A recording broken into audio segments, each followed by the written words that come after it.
여러분, 안녕하세요. 경제와 부의 비밀을 파헤치는 당신의 금융 멘토, 핀플루언서입니다. 여러분의 경제적 운명을 바꾸는 지혜, 그 시작은 바로 구독과 좋아요입니다. 이 채널이 여러분의 삶에 부의 축복을 가져다 주길 바라며 오늘 정말 엄청난 이야기를 시작해 보겠습니다. 여러분, 이탈리아 경제 전체를 비밀리에 조종하는 한 가문이 있다면 믿으시겠어요? 그냥 부자 수준이 아닙니다. 페라리, 지프, 크라이슬러, 마세라티 같은 자동차 제국은 물론이고 세계적인 경제주간지 이코노미스트까지 이 가문 소유입니다. 여기서 끝이 아니에요. 2조 원이 넘는 가치의 축구팀, 유벤투스도 이들 것이고 이탈리아 최대 은행의 실소유주이기도 하죠. 이 가문의 이름은 바로 아넬리 가문입니다. 웬만한 국가정부보다 더 막강한 권력을 가진 이들은 이탈리아 주식시장의 30%를 장악하고 전 세계적으로 36만 명을 고용하고 있습니다. 그런데 대부분의 사람들은 이들의 이름을 들어본 적도 없죠. 마치 그림자 속에서 모든 것을 조종하는 것처럼요. 이들은 단순히 이탈리아의 록펠러나 삼성이 아닙니다. 말 그대로 이탈리아 경제가 성장할지 아니면 추락할지를 결정하는 가문입니다. 그런데 진짜 소름 돋는 부분은 뭔지 아세요? 이들이 이 권력을 얻은 방식입니다. 파시스트, 연합군, 심지어 공산주의자까지 시대의 승자가 누구든 상관없이 그 편에 서서 자신의 이익을 극대화했죠. 완전 줄타기의 고수들이랄까요. 자, 안전벨트 단단히 매세요. 지금부터 한 가문이 어떻게 이탈리아의 운명을 결정하게 되었는지 그 거칠고 비밀스러운 역사의 페이지를 넘겨보겠습니다. 이탈리아에서 권력은 좀처럼 주인이 바뀌지 않습니다. 마치 혈액처럼 왕궁에서 이사회 회의실로 가문의 핏줄을 따라 흐르기 때문이죠. 한국의 재벌처럼 몇몇 가문이 항상 무대 뒤에서 실을 조종해왔습니다. 인프라 분야의 베네통 가문, 산업 분야의 피렐리 가문, 미디어의 베를루스코니 가문처럼요. 하지만 그 누구도 아넬리 가문의 스케일에는 명함도 못 내밉니다. 아넬리 가문은 이탈리아 산업계의 로열 패밀리 그 자체입니다. 그들은 이탈리아를 대표하는 거의 모든 기업을 세우거나 인수했고 나라의 문화를 형성했으며 비즈니스를 권력으로 바꾸는 연금술을 보여줬죠. 아넬리 가문을 이야기할 때 모든 것은 피아트에서 시작됩니다. 이 자동차 공장은 이탈리아의 심장이었고 농업 국가였던 이탈리아를 산업 강국으로 끌어올린 엔진이었습니다. 그리고 피아트를 통해 아넬리 가문은 이탈리아인의 삶 모든 곳에 자신들의 지문을 남겼죠. 전성기 시절 잔니 아넬리 회장 한 사람의 회사들이 이탈리아 전체 GDP의 거의 8%를 차지했습니다. 상상이 가시나요? 한 사람의 영향력이 나라 경제의 8%라니. 그의 영향력은 너무나 막강해서 정부 정책이 피아트의 사업 이익에 맞춰 움직일 정도였습니다. 하지만 아넬리 가문이 이탈리아 자본주의의 상징이 되기 전 그들은 토리노의 작은 가문에 불과했습니다. 그들에겐 단 하나의 크고 대담한 아이디어가 있었죠. 바로 도로조차 거의 없던 나라에서 자동차를 만들겠다는 꿈이었습니다. 100년 전의 일론 머스크라고 할까요? 때는 1899년 이탈리아는 신생 국가로서 아직 자리를 잡지 못한 혼란의 시기였습니다. 북부는 빠르게 산업화되고 있었지만 나라 대부분은 여전히 가난한 농촌 사회였죠. 바로 그때 조반니 아넬리라는 인물이 등장합니다.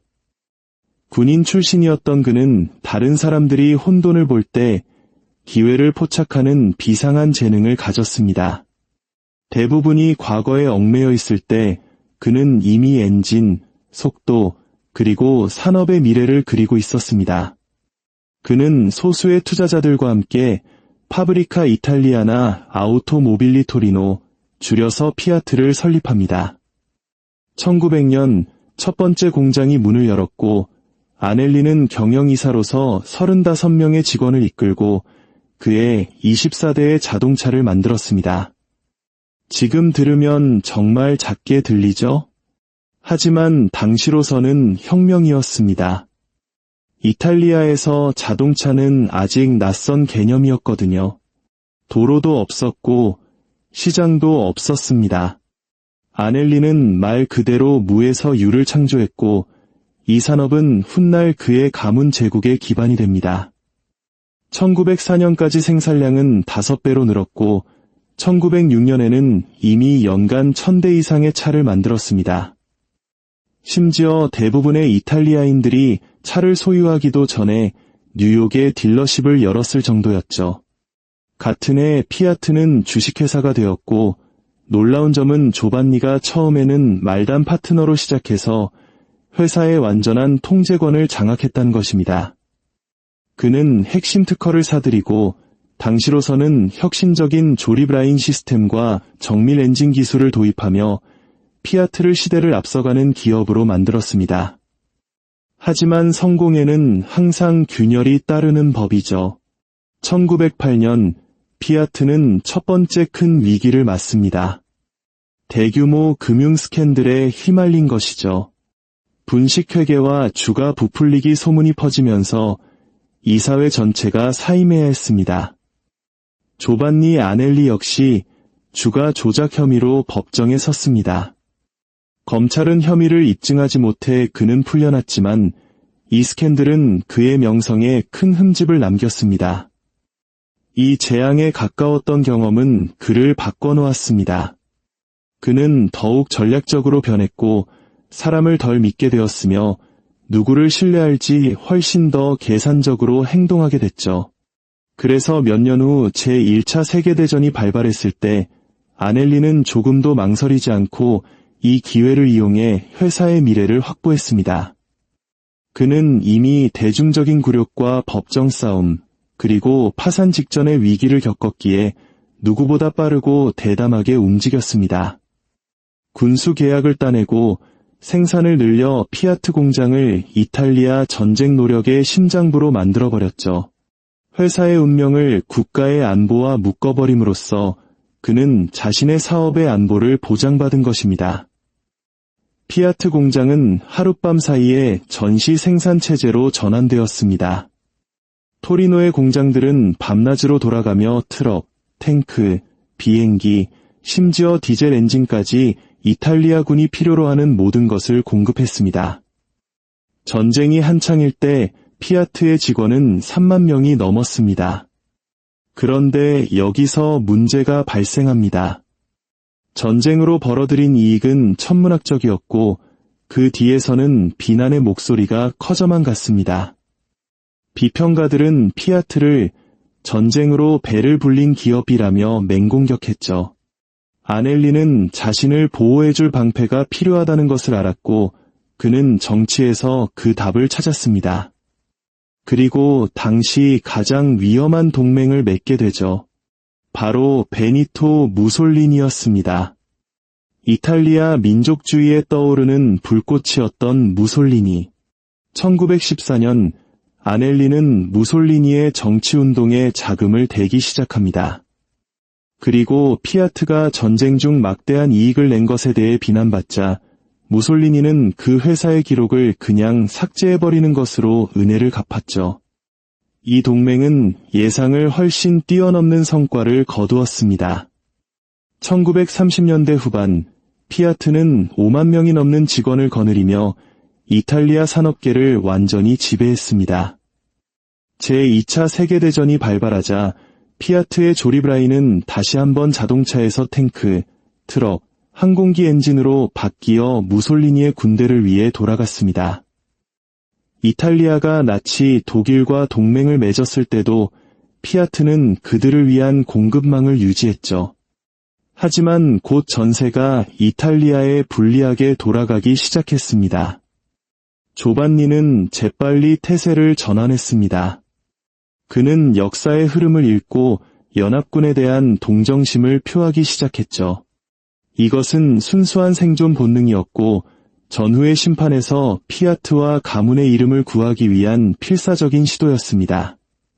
그럼에도 불구하고 1945년 이탈리아 당국은 파시스트 협력 혐의로 아넬리의 자산을 일시적으로 압류했습니다.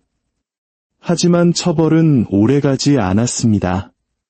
피아트는 이탈리아 경제를 해체하기에는 너무나도 중요한 존재였고 가문의 인맥은 그들이 책임의 칼날에서 살아남는 데 도움을 주었죠. 그리고 그 생존은 왕조의 새로운 얼굴에게 문을 열어주었습니다. 전쟁 후 제국은 새로운 세대에게 넘어갔습니다. 조반니의 손자 잔니 아넬리가 1945년에 경영권을 잡았습니다. 잔니는 날카롭고 야심만만했습니다. 그는 권력이란 쟁취한 다음 통제해야 하는 것임을 알았죠. 1966년 그는 회장 겸 CEO가 되어 서유럽에서 가장 강력한 산업가로 등극합니다.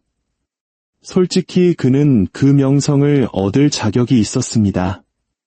잔니는 전쟁의 폐허 속에서 이탈리아를 현대로 이끈 인물 중 하나였으니까요. 그는 국경을 넘는 것을 두려워하지 않았습니다. 냉전이 한창일 때 그는 소련과 파트너십을 맺어 회사에 막대한 이익을 안겨주었죠. 그들은 함께 연간 50만 대 이상의 자동차를 생산할 수 있는 공장을 지었습니다.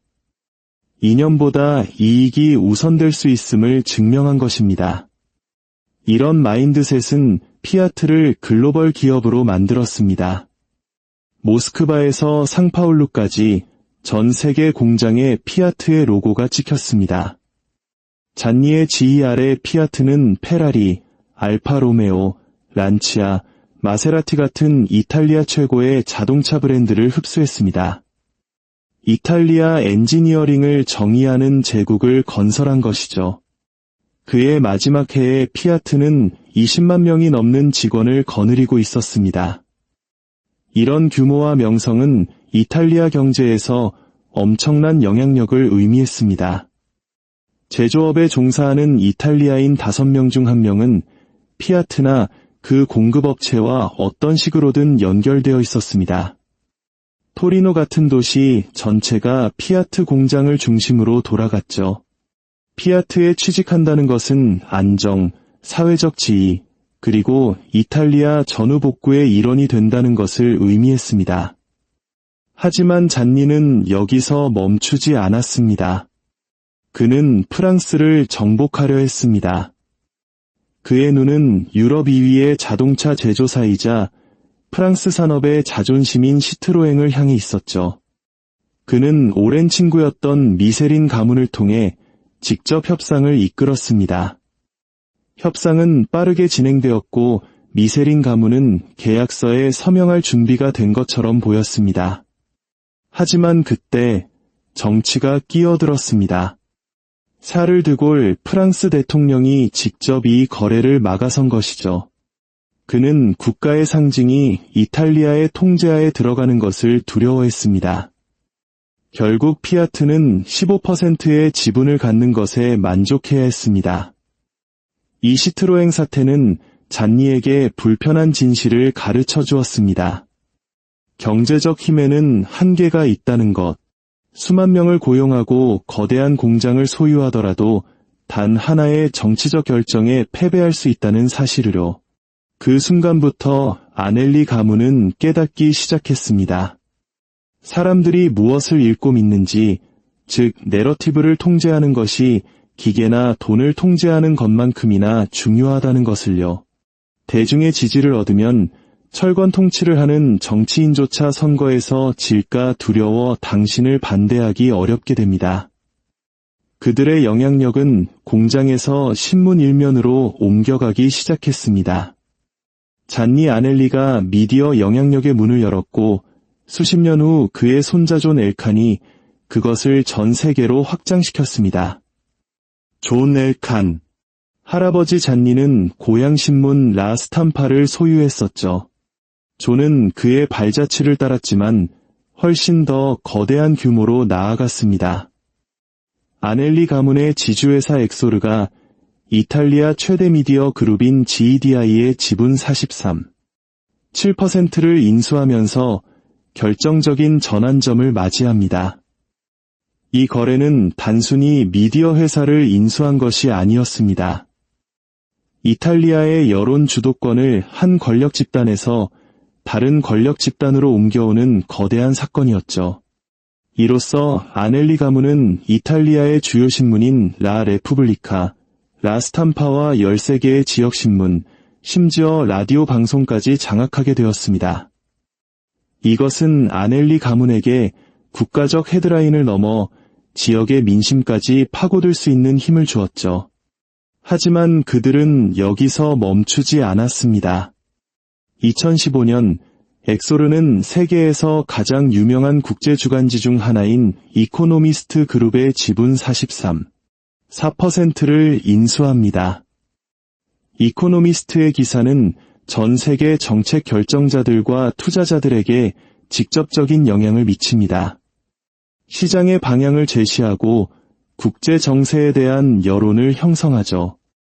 이제 아넬리 가문은 이탈리아를 넘어 전 세계에 자신들의 목소리를 투영할 수 있는 플랫폼을 갖게 된 것입니다. 간단히 말해 미디어 소유는 어떤 이야기가 강조되고 어떤 목소리가 증폭되며 어떤 정치적 서사가 정상적인 것으로 받아들여지는지에 영향을 미칩니다. 마치 영국의 머독 제국이나 금융 언론을 장악했던 로스차일드 가문처럼 아넬리 가문은 인식을 통한 권력 장악의 달인이 된 것입니다. 그러나 그들의 야망은 유럽의 규칙 자체를 만드는 것으로 향했습니다. 1983년 알베르토 아넬리는 유럽 산업가 원탁회의 창설을 도왔습니다. 이것은 기업 권력을 브뤼셀의 정책 결정자들과 직접 연결하는 엘리트 로비 단체였죠. 수십 년 후 2016년에 아넬리 가문의 지주회사는 법적, 재정적 기반을 네덜란드로 옮겼습니다. 이것은 이탈리아의 엄격한 기업 규제에서 벗어나 글로벌 비즈니스로서 자유롭게 자본을 움직이기 위한 전략적 선택이었습니다. 그 결정의 결과는 8년 후에 나타납니다. 2024년까지 엑소르는 뉴욕 증시에 상장된 데이터 분석 회사 클러러베이트의 지분 11%를 소유하게 됩니다. 이 회사는 전 세계 대학, 기업, 정부의 의사결정에 필요한 데이터를 제공하는 곳입니다. 데이터가 주가에서 정책까지 모든 것을 형성하는 시대에 아넬리 가문은 정보가 권력과 이익이 되는 바로 그 지점에 자신들을 위치시킨 것입니다. 다른 말로 하면 그들은 투자 흐름, 연구 우선순위, 시장 가치 평가에 대한 데이터에 일반 대중보다 먼저 접근할 수 있게 된 셈입니다. 진정한 영향력은 산업이나 자산 위에만 세워지는 것이 아닙니다. 그것은 사람들의 마음과 감정을 형성하는 것 위에 세워지죠. 그리고 바로 이 지점에서 아넬리 가문은 문화 자체로 진입하는 가장 전략적인 수를 둡니다. 왜냐하면 사람들이 사랑하는 것을 소유하면 다른 어떤 것도 소유할 필요가 없기 때문입니다. 1923년 에도아르도 아넬리가 유벤투스의 회장이 되면서 그들의 문화적 영향력은 시작되었습니다. 축구는 이탈리아를 남북, 빈부를 떠나 하나로 묶어주었습니다. 승리할 때마다 아넬리 가문은 모든 사회 계층으로부터 충성과 찬사를 얻었죠. 유벤투스의 트로피는 가문의 지배력을 반영하는 거울이 되었습니다. 수십 년 후 그들은 또 다른 국가적 열망인 페라리를 손에 넣었습니다. 1969년 피아트는 페라리의 50%를 매입했습니다. 이로써 아넬리는 노동자 계급의 축구와 엘리트 계급의 럭셔리를 동시에 지배하게 되었습니다. 시간이 지나면서 피아트는 페라리에 대한 통제력을 심화시켰고 결국 창업자 엔초 페라리의 지분까지 포함해 90%를 인수했습니다. 이제 아넬리 가문의 권력은 공장을 넘어 사람들의 열정과 꿈까지 지배하게 된 것입니다. 오늘날 존 엘칸은 가문의 유산을 현대로 이어가고 있습니다. 겉보기에는 조용하고 정치와 거리가 멀어 보이지만 유럽에서 일어나는 대부분의 주요 산업적 움직임은 그의 영향력을 거치지 않고는 일어나지 않습니다. 그는 약 400억 유로 규모의 제국을 통제하며 유럽의 규칙이 쓰이는 바로 그 방에 들어가 있습니다. 아넬리 가문은 우리에게 보여줍니다. 비전과 인내가 얼마나 멀리 도달할 수 있는지를요. 그들은 자동차를 만드는 것에서 시작해 정보와 정책, 시장을 형성하는 것으로 진화했습니다. 군주제, 독재자, 그리고 수많은 정치적 변화 속에서도 공직 하나 없이 살아남았고 오히려 더 강력해졌습니다. 그래서 마지막 질문을 던지게 됩니다. 유럽은 정말 민주주의에 의해 움직이는 걸까요? 아니면 결코 사라지지 않는 이런 오래된 왕조들에 의해 조종되는 걸까요? 오늘 이야기가 흥미로우셨다면 댓글에 자동차 이모지를 남겨주세요. 얼마나 많은 분들이 끝까지 함께 하셨는지 알 수 있을 겁니다. 시청해주셔서 정말 감사합니다. 곧 또 다른 흥미로운 이야기로 찾아뵙겠습니다.